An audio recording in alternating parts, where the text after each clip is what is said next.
You are listening to the She Matters University podcast with Maggie Mejia, episode number 3. Hey girl, if you're here, it's because you want to learn how to take your life's experience and turn it into your life coaching expertise. And I'm here to coach you to do just that. If you're ready to grow your belief in what's possible with Christ, see further, move faster, and start that dream life coaching business, then let's get it popping. Hey, what's up? We have yet again another snow day. Thank you, Lord, for the snow, but I personally don't like it. I think every time I think of the snow, I just think of me carrying my son. I was going to culinary school at the time. I was pregnant with my first child, and I actually had him while I was still going to school. So I just remember having to push a carriage through the snow in New York City, up the subway steps, like nothing but trauma. Nothing but trauma happens for me when I think about the snow. All right, so I have a great episode for you today. Today we are going to be talking about the power of belief, okay? The power of belief. And so before I get into it, I just want to define what belief actually is. And belief just means, and I looked this up in the dictionary, belief just means something believed, an opinion or a conviction. It's the confidence, faith, or trust in someone or something, right? So there are people who believe in God, there are people who believe in people. But when we're talking about the power of belief, I want you to think about belief in the way that it fuels a lot of the decisions that you make. Decisions are often not made unless we have belief in them, right? If I go to the grocery store, I believe I'm going to be able to buy food when I get there, right? So taking on this concept of belief, and as I was thinking about the power of belief, it kind of like triggered a childhood memory for me. So I remember being about 10 years old, and I used to love playing outside with the boys, right? Just the neighborhood kids in general, but a lot of times playing tag and manhunt and all those things, it's usually something that the boys would be doing. And so I used to love to play this game, Steal the Bacon.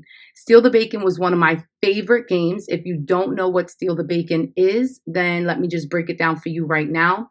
You put a bottle or something, right, in between two teams. You have a team on one side, a team on another. Everyone gets a number.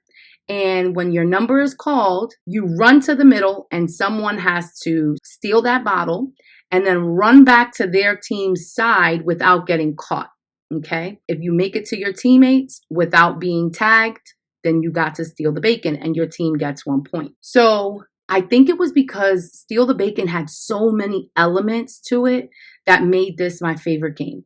Number one, you couldn't play Steal the Bacon if there wasn't enough people. And for me, I always loved community. Like I used to love being outside. I used to love having friends. I used to love being around a lot of people. Second, you were given a number. You got a number, whatever your number was. It didn't matter your size. It didn't matter if you were faster. It didn't matter your gender.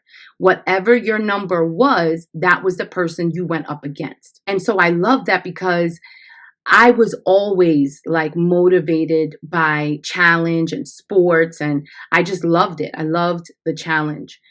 And then lastly, it was the element of surprise. When your number was called, you and your opponent were going to stand around that bottle, right? It was the excitement of who's going to be quicker, who's going to be faster, who's going to be more strategic. Like I just loved that element of surprise. Sometimes they would even call other people's numbers while you and that person was standing there. So now you got like 6 people standing all around this bottle, not knowing who was going to take it. So that element of surprise was like something that always got me. I think in retrospect, what I loved most about Steal the Bacon are the lessons that this childhood game taught me, right? Not only in my own life, but also in my coaching business. There's too many of those lessons to name here on one podcast, but I do want to talk about the power of belief and how I thought about it as I started thinking about this childhood game. So I remember most of the time when I would play Steal the Bacon, if I was going to be paired up against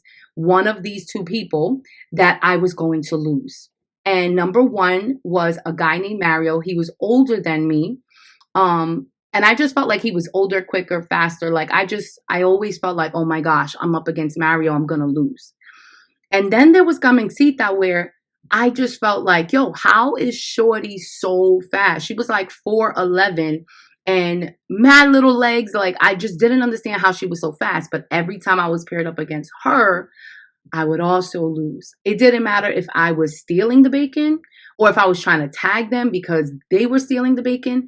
They always had one up on me. And because of this, there was times that I would go home mad. I would go into my aunt's house and cry because I felt like a loser. Like every single time, like, yo, why these two kids? Like, I felt like a loser. I would tell my big brother about this and he would try to give me different strategies. He would try to have me outrun them, outwit them. But for some reason, like I said, they kept beating me. So in the beginning, when they would beat me and stuff, I would try not to let this phase me. I would show up to the next game and I would try my best.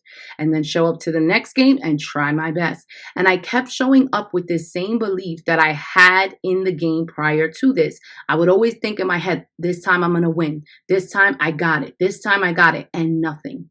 I would complain to my brother. He would just say, it's just a game. You don't have to get so upset, this, that, and the third. And I remember going home and I was so tight. I was eating a bowl of cereal in my house and my dad comes and says, what's wrong with you? I guess he saw my face or something. And my dad's like, what's wrong with you? And so I told my father what was happening. I told him, I don't want to play this game no more because I'm tired of losing. And my dad said something to me that when I look back now, the advice was so profound. But back then, I was a kid. I just wanted to win, right? Today, it's so profound. Look what he says. So he goes, do you want to keep playing this game? I said, no. If I'm going to keep losing, I don't want to keep playing. He said, that's not what I asked you. Do you like the game? Do you want to keep playing the game? And I said, yes. He said, do you want to know how to win the game every time? And I said, yes. And I started listening to him. I'm talking about as if the man had all the secrets to life. Okay. He said, you have to decide what you're going to do as soon as your number is called. I'm like, hold on, wait, what? What does that even mean? I wanted to beat these kids so bad. So I'm like, okay, what do you mean? What do you mean? He said, as soon as your number is called, you run up to the middle, already deciding, am I tagging or am I stealing? And then you stick to the plan. What? Stop right now. Mind blowing. That one small shift, making a decision beforehand, changed everything in the game for me. I would literally show up clear. Boom, number called. I said, I'm stealing.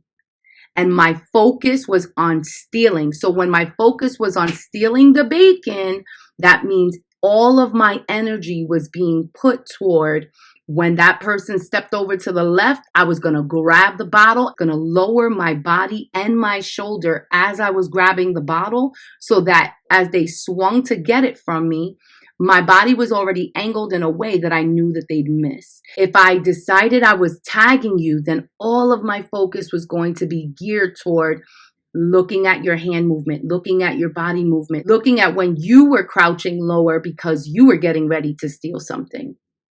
Life-changing, okay? I showed up clear. When my father said that, it changed my belief already. Already I could see what I was doing wrong. Already I could see what I was doing right. So how does this help me in my life and business today? How am I about to coach you on the same mind shift? Let me tell you. If you want to change your belief, then you're going to have to do 3 things. And I don't care what you want to change a belief about. I don't care if it's your health, your relationships, your coaching business, whatever it is, whatever goal you have in mind. It could be your time management, okay? The very first thing you have to do is that, number 1, you have to show up with the decision already made. No more saying, I gotta get better at time management. I gotta lose weight. I gotta start spending more time with my kids or my husband. I gotta pay attention to my business. I gotta get more clients. I gotta do more consults. Like, I want you to know that stops today, right? Just try this on for a size, okay? Show up to whatever goal you have in mind with the decision made already. Number two, actually show up, meaning that you have to show up in your action according to the future person who made that decision. Meaning that the person who's already good at time management doesn't say, I have to be good at time management. I want you to start writing down the things that make you good at time management. So a person would then say, I show up 5 minutes early everywhere I go. I manage my time around my energy because I know I only have a limited amount of energy every day. I make sure to spend time with God in the morning to clear my mind to set my day. I never give beyond my limitations. I know how to set boundaries, right? The decisions and the action that you're putting forward is according to that future self. And then I want you to commit to that decision. Listen to me, okay? I need you to listen. Then I need you to commit to that decision every single time for as long as it takes. That's the part where people quit. They try something on for 30 days and think, well, I tried to get my time management better in 30 days and it didn't work, so I guess I need another strategy. I tried to commit to my health for 30 days and that diet didn't help, so I'm going to try another diet. No. Diets don't work. It's the people who work the diets, right? It's not about keto or intermittent fasting or whatever diet you choose. It's the one that you decide to say, I'm going to commit to this. And then along the way, you see what is working, what's not working, and then you adjust accordingly. But you don't stop trying. You show up every time for as long as it takes. Why? Because life and business, just like my favorite game, Steal the Bacon, it's going to come with its elements of surprise. Remember, I told you I love that game because of surprises. You never knew who was going to steal, who was going to tag, who was going to whatever, right? Life and business will have its element of surprise. And if you don't know how to commit through surprise, then you're going to quit before you ever achieve your goals. Life also comes with people. And as great as people can be and community can be and friends and family can be, there are also going to be times in your life, in your business, where people are going to get in the way. Okay, you're going to have thoughts in your mind about a bunch of Marios and Camisitas out there that you feel are taunting you, that are not being supportive, that don't believe in your dream, that don't see the vision. You're going to have to work through that. Will you have loving, supporting people in your life? Absolutely. But you're also going to have dream killers and dream stealers. And it's of no fault of their own. You have to understand that everyone is responsible for their own thoughts. So half the time when people don't believe in you because of your dream is because they don't believe in the dream that they have for their own life. So why should they believe in your dream when they can't even believe in themselves? Right? So you're going to have to work through that. And lastly, I want you to understand that life and business is 50-50. Remember when I said what I loved about Steal the Bacon is that you got a number. So it didn't matter how strong you were, how fast you were, what your gender was. So I need you to know that you cannot be entitled to your dream. That's a whole nother podcast, honey. Okay? But you cannot think that it's not going to take work for the dream. You cannot think that you're going to become a 6-figure earner in 30 days if you're not willing to put in the work. 50-50 means you're not entitled to anything. You're not entitled to a great business. You're not entitled to a wonderful family. You're not entitled to children who are well behaved, who don't disobey you and don't do anything wrong. Life is 50-50.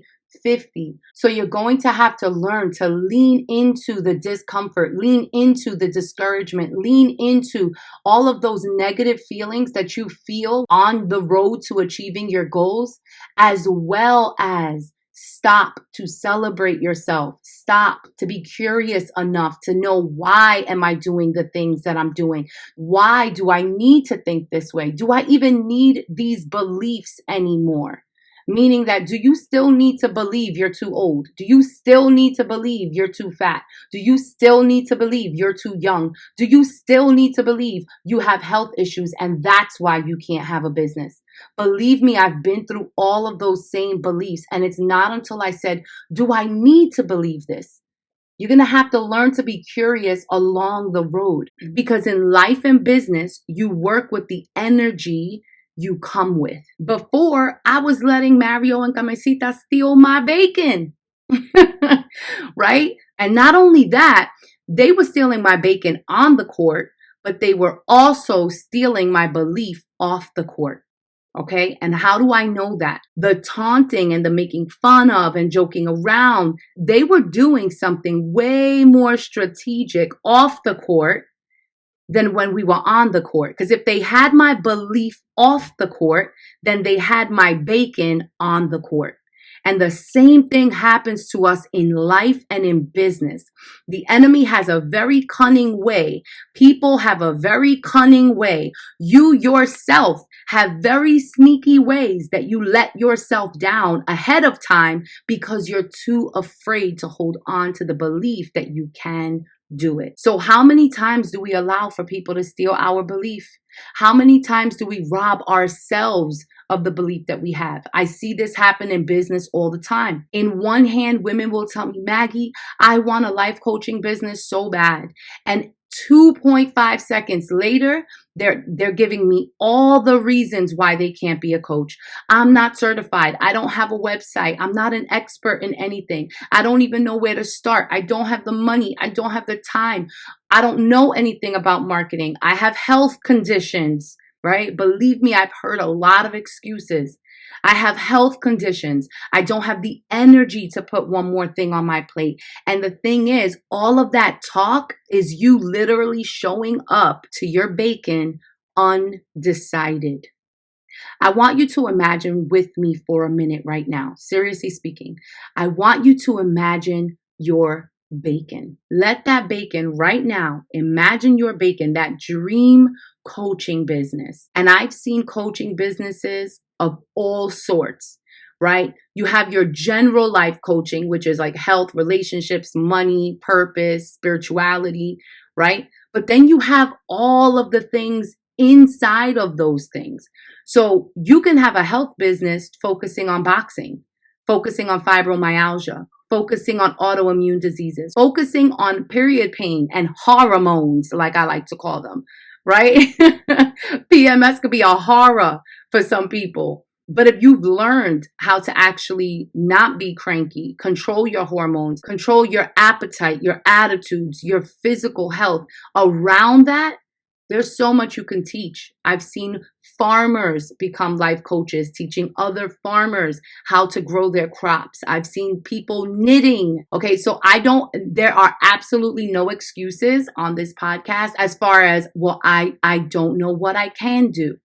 I want you to think right now, not of what you can't do, but what you can do and what you have been doing and everything you have been achieving and everything that people know you for and come to you for and ask you for advice for.